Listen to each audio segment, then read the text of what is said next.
नमस्कार मित्रांनो, मी नितेश तरे आणि नितेश तरे ब्लॉग्स या यूट्यूब चॅनेलद्वारे आज आपल्या कोकणामध्ये आलेल्या भयानक पूरस्थितीबद्दल आजच्या या आपल्या विशेष भागामध्ये आपण चर्चा करणार आहोत.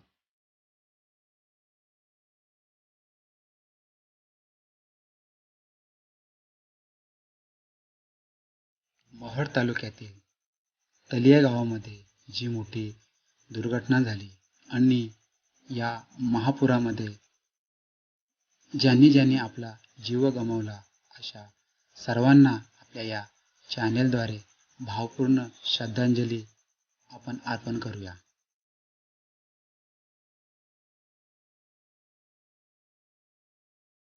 छत्रपती शिवाजी महाराजांची राजधानी रायगड 2 दिवस पाण्यामध्ये होते. नवे तर पूर्ण कोकणच पाण्यामध्ये होते. चिपळूणमध्ये तर पुराच्या पाण्याने हाहाकारच माजवला होता.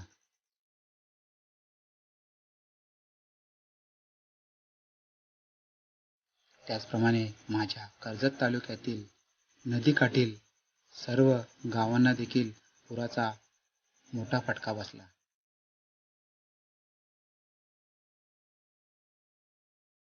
कुठे घरात पाणी शिरले तर कुठे दडत कोसळून पूर्ण गाव ढिगाऱ्याखाली अडकला.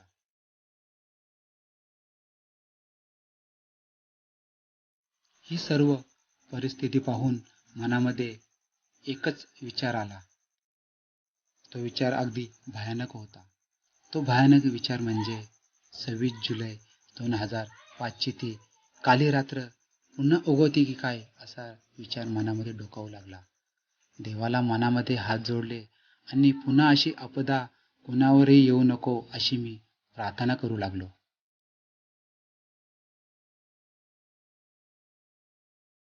पाऊस आणि कोकण यांचं नातं काय जुनं नाहीये. अनेक वर्षापासून कोकणामध्ये धो असा पाऊस पडतोय. मात्र आजकालच्या काळामध्ये पूर येण्याचे प्रमाण हे अतिशय वाढीस लागले आहे. याची कारण सुद्धा बरीच आहेत. यापूर्वी मालीनगाव हा भूस्खलनामध्ये ढिगाऱ्याखाली अडकला. त्यामध्ये आपण काय शिकलो यावर आता प्रश्नचिन्ह निर्माण झाला आहे. महाडमधील तलिये गाव सुद्धा अशाच प्रकारे निसर्गाचा बळी ठरला. यामध्ये माणसाने कोणती शिकवण घेतली हे अजून एक कोडच आहे.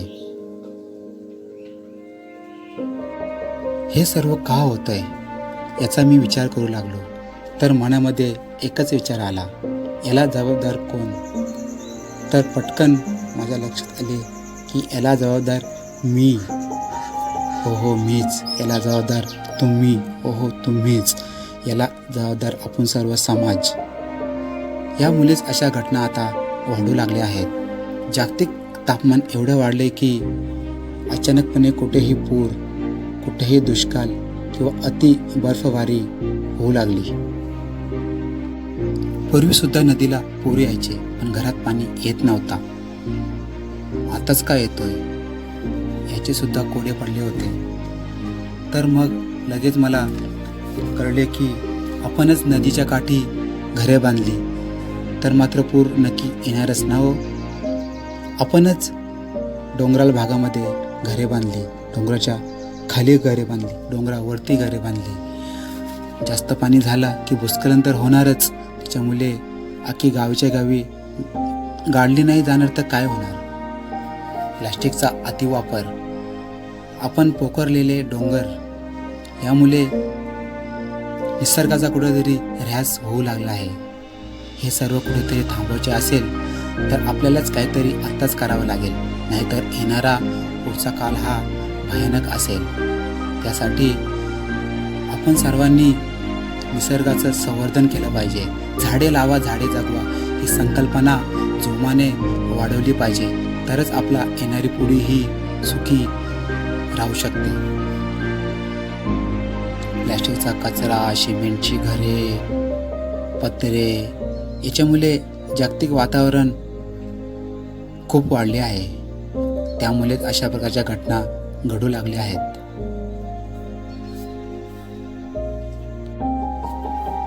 पुन्हा एकदा मालीन, पुन्हा एकदा तलीये अशा घटना नाही व्हायला पाहिजे. तर सर्वांनी संकल्प करा, आम्ही झाडे लावू, आम्ही प्लास्टिकचा वापर कमी करू आणि जास्तीत जास्त निसर्गाचे संवर्धन करू. अशा प्रकारची उपाययोजना केली तर मित्रांनो नक्कीच येणारा काल हा सुखाचा असेल. तर मित्रांनो, कसा वाटला आजचा हा एपिसोड? तोडकं मोडकं का होईना, पण मला जी समस्या जाणवली मी ती तुमच्यासमोर सादर केली. काही चुकले असेल तर माफी मागतो आणि काही माझं आवडलं असेल तर ते आपल्या आचरणात नक्की आणाल अशी मला आशा आहे. जर माझा व्हिडिओ आवडला असेल तर व्हिडिओला लाईक, कमेंट आणि आपल्या चॅनलला सबस्क्राईब करायला विसरू नका, जेणेकरून अशाच प्रकारचे नवनवीन व्हिडिओ मी बनवू शकेल. धन्यवाद मित्रांनो. जय हिंद, जय महाराष्ट्र.